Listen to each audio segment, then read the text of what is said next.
It all started when I saw a really awesome tank at the Flip Aquatics booth at Aquashella.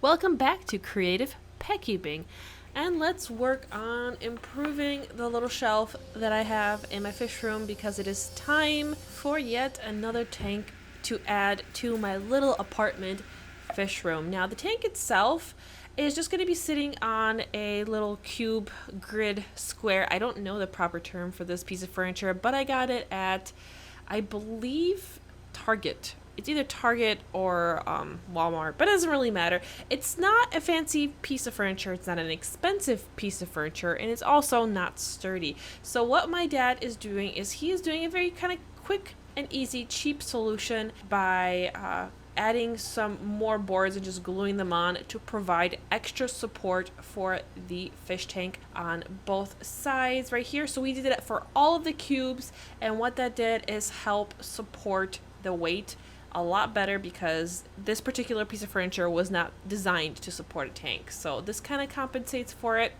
Would it be able to hold more weight than that? I don't know. I don't think this could do more than 20 gallons, to be honest. 20 gallon would probably be the limit. And even then, this is kind of living dangerously.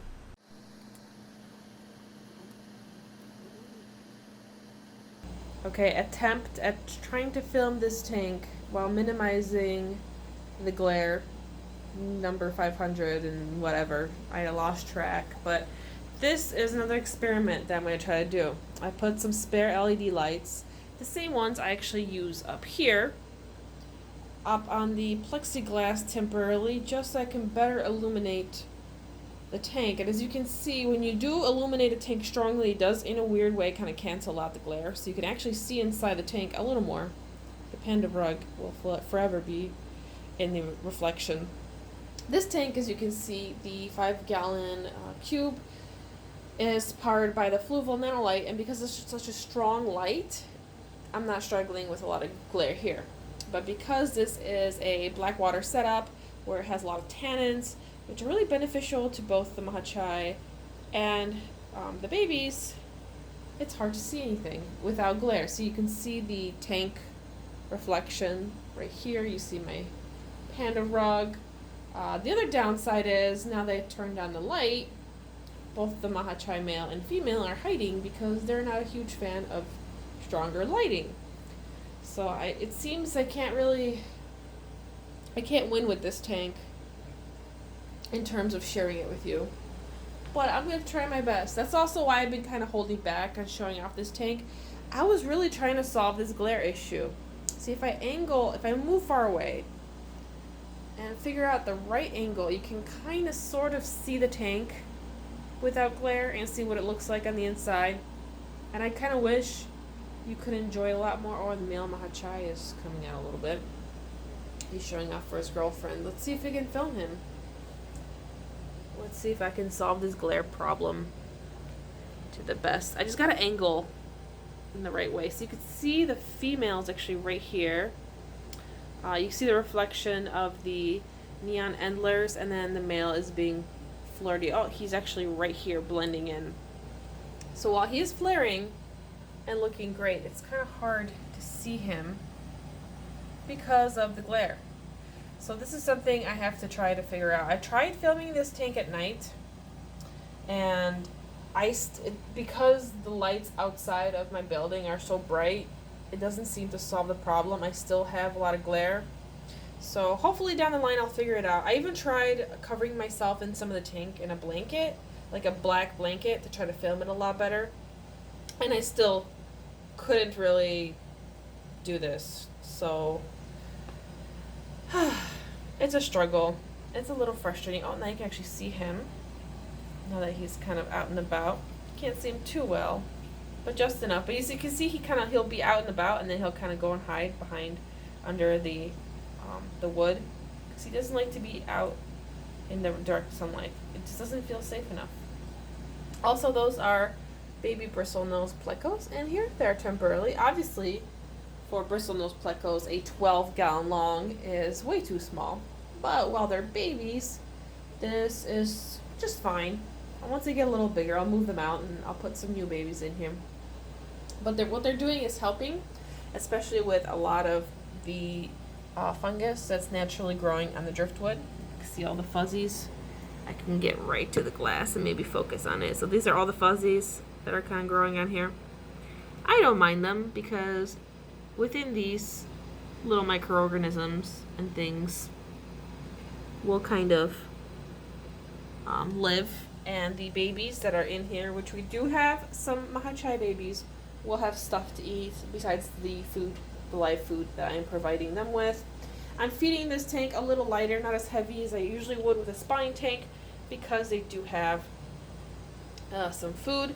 Also, I need to cut another piece of plexiglass right here, so this area also needs to be covered.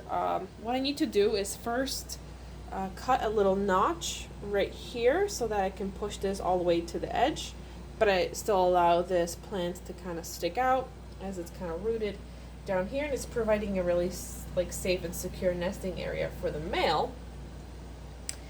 But over here it's still exposed because I really wanted this piece of driftwood to stick out and have some plants kind of coming out. I thought it was going to look really great, and I mean, personally I like it, but obviously the plexiglass gets in the way, so I might kind of angle it a little bit so it goes down a tiny bit, so I can cut another piece and just cover this to the best of my ability, because just because they haven't jumped out yet doesn't mean that they won't.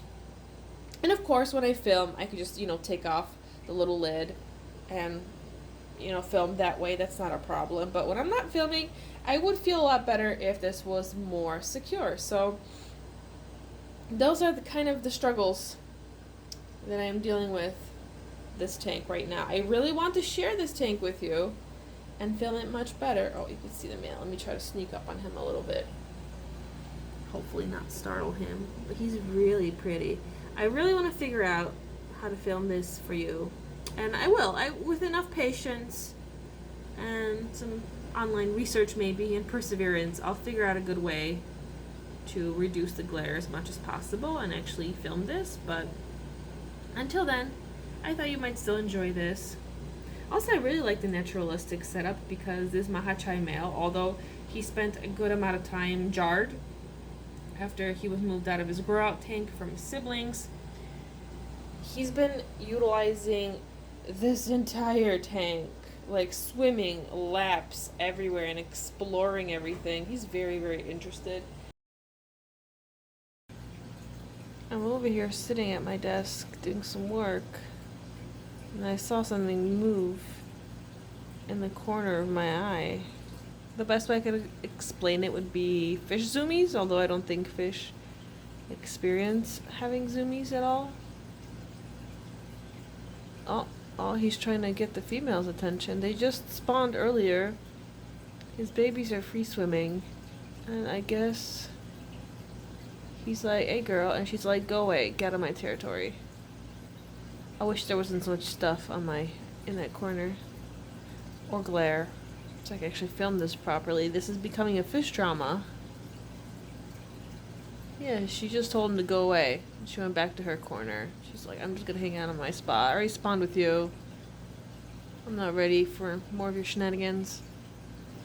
This guy spends a lot of time swimming.